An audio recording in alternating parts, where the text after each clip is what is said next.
Cet hiver, Aurélie reste au chaud en portant de la fourrure. Je porte les chaussons quand j'ai envie d'être tranquille à la maison. On est bien dedans, c'est tout doux, c'est chaud. Donc voilà. Le matin, je me lève, j'ai les pieds sur le tapis qui est en fausse fourrure, les pieds dans les chaussons qui sont en fausse fourrure. Et après, quand je pars, j'ai mon corps dans la fausse fourrure. Son univers douillet, Aurélie le savoure grâce à la fausse fourrure. C'est agréable à toucher, on est tout le temps en train de se caresser. Et... juste on se sent bien, on a l'impression d'avoir chaud. Tout de suite, ça va faire très chic. La fausse fourrure existe depuis plusieurs décennies, mais ces 3 dernières années, elle est devenue le détail chic de nos garde-robes, dopée par le rejet des fourrures animales. Une femme dans une vraie fourrure, c'est beau, mais il y a les animaux, évidemment. Je défends cette cause ardemment.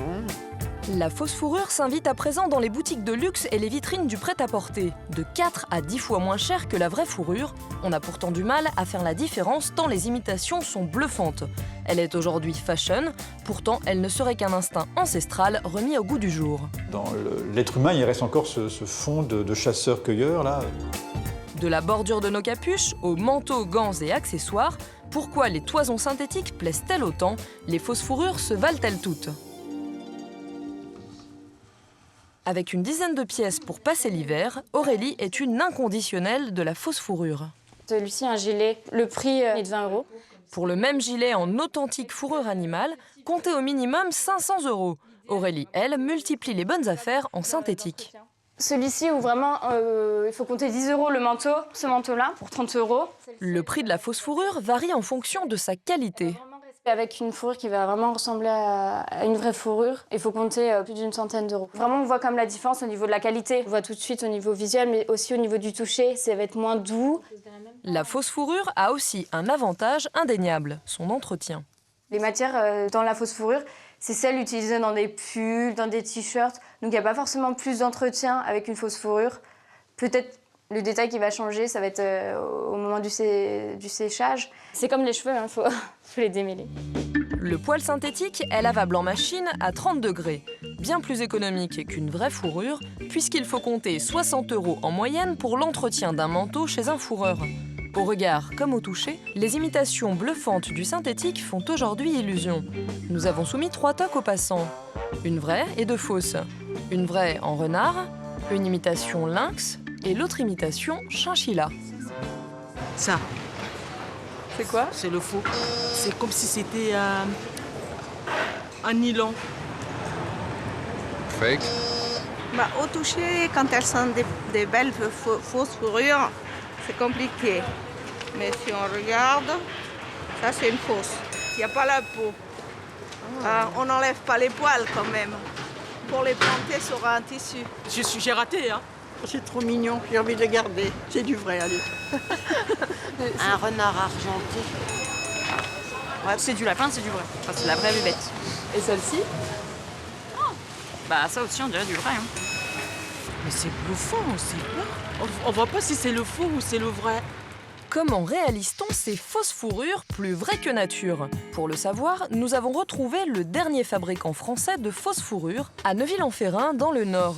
Léon Schrouss continue de diriger l'entreprise familiale créée en 1958. Dans ses 40 000 m² dédiés à la fourrure synthétique, une cinquantaine de salariés veillent à la qualité du poil avec la même obsession que le patron.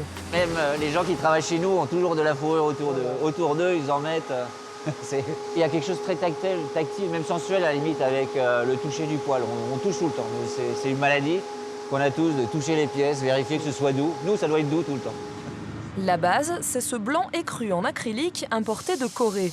La toison va subir différentes transformations. Coloration, lavage, séchage et finition. Au bout de la chaîne, l'imitation des fourrures naturelles est bluffante. Grâce à son savoir-faire, Léon Schrouss a un bestiaire de plus de 150 espèces, sans jamais toucher au poil d'une bête. Ici, on a une imitation de lynx. Panthère, très renard. Imitation vison, ça c'est un genre de lapin qui est très soyeux, on le touche, on ne peut plus s'en séparer de celui-là. Ça c'est une imitation de chinchilla. Ça c'est une fourrure qui est très difficile à faire. Alors la finition, les couleurs, c'est ce qui fait le Made in France encore. On est encore unique dans ce domaine-là. Une finition Made in France qui n'a rien à voir avec la fausse fourrure bas de gamme. Comparaison. C'est typiquement une fausse fourrure qui vient d'Asie. Elle mèche, elle n'a pas de résilience. Normalement, ils devraient tenir debout bien ensemble. C'est pas cher, mais c'est pas beau. Bon, chez nous, c'est pas possible, on n'a pas ça. Bon, vous voyez ici, je dirais l'animal correspondant dans notre version par rapport à la version chinoise. Ici, vous avez un aspect quand même soyeux, il tient debout, il est gonflant.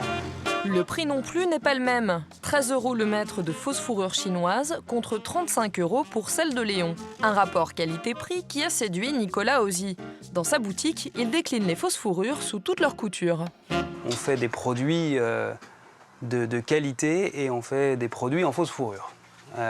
Et je crois que l'ours, c'est vraiment la meilleure mascotte pour dire ça, parce qu'un ours rose, c'est très rare.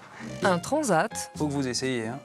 Manteau et blouson, guêtres, porte-clés, pot à crayon, cache-oreille ou nœud papillon. Une petite touche.